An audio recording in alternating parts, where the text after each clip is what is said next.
தரிசனத்தை எப்படி அறிஞ்சு கொள்ள முடியும்? கேட்க கேட்க அறிந்து கொள்ளணும். காதுள்ளவன் கேட்க கடவுள். கேட்க கேட்க தரிசனம் என்ன பண்ணும்? உங்க வாழ்க்கையில் வளர ஆரம்பிக்க. முதல்ல தேடணும். அறிஞ்சு கொள்றதுக்கு முன்னாடி, கேட்கறதுக்கு முன்னாடி என்ன ஸ்டேஜ்? தேடணும். தேடுங்கிற பொழுது கண்டறிவீர்கள். தேடக்கூடிய எக்ஸ்பீரியன்ஸ் இன்னைக்கு குறைவா இருக்கு. தேடினாதான் கண்டறிய முடியும். தேடணும். அப்படியே தாகமா இருக்கணும். தாகமா இருக்கணும். அப்படியே ஒரு தேடுதலோடு இருக்கணும். எப்போ எப்ப எப்ப கிடைக்கும்? தரிசனத்தை கொடுத்த முழுமையா அடையணுன்ற அந்த ஒரு தாகம் இருக்கு. தேடுதல். தேடுங்கள பொழுது கண்டறிவீர்கள். அப்போ தேடும் பொழுது கிடைக்கும். கிடைச்ச உடனே என்ன பண்ணணும்? கேட்க ஆரம்பிக்கணும்.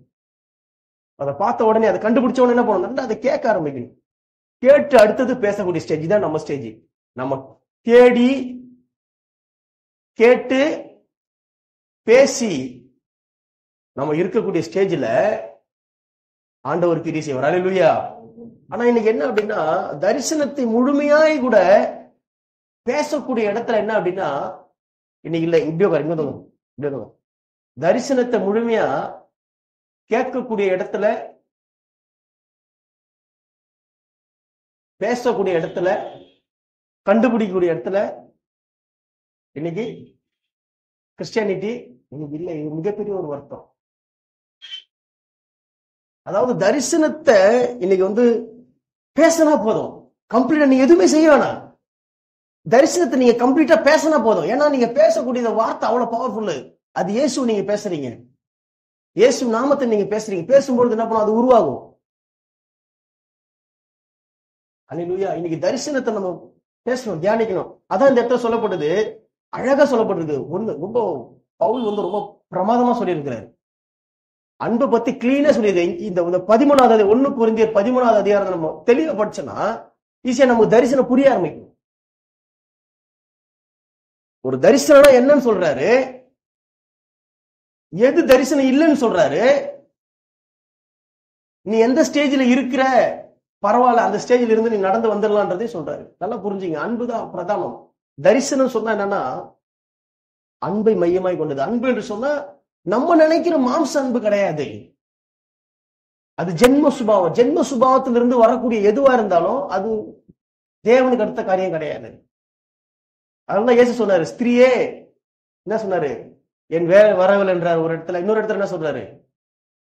யார் என் தாய் சொல்றாரு, யார் என் சகோதரர் சொல்றாரு. அப்போ ஆண்டவர் ஜென்ம சுபாவத்துக்கு அடுத்த விஷயங்கள் என்ன பண்ண தடுத்து நிக்கல. தேவ ராஜ்யத்துக்கு அடுத்த காரியத்தை தடுத்து நின்னாரு. பிதா என்ன சொன்னாரோ அதை அப்படி செய்வாரு.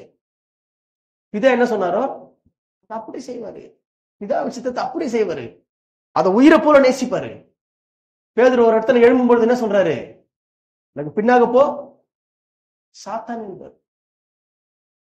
விளையாட்டு இல்ல. அப்போ பிதாவினுடைய அந்த வார்த்தை தான் அவருக்கு முக்கியமா இருந்தது. அதுதான் அவருடைய உறவு.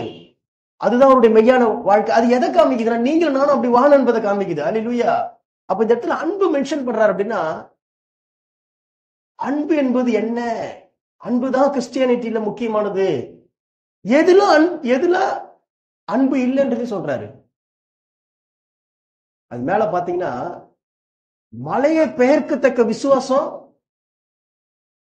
அது இருந்தாலும் அன்பு இல்லாவிட்டால் உனக்கு பிரயோஜனம் ஒண்ணு இல்லை சொல்றாரு. அப்போ தீர்க்க தரிசனம் வரும், அது இருந்தாலும் அன்பு இல்லைன்னா ஒண்ணு இல்லைன்றாரு.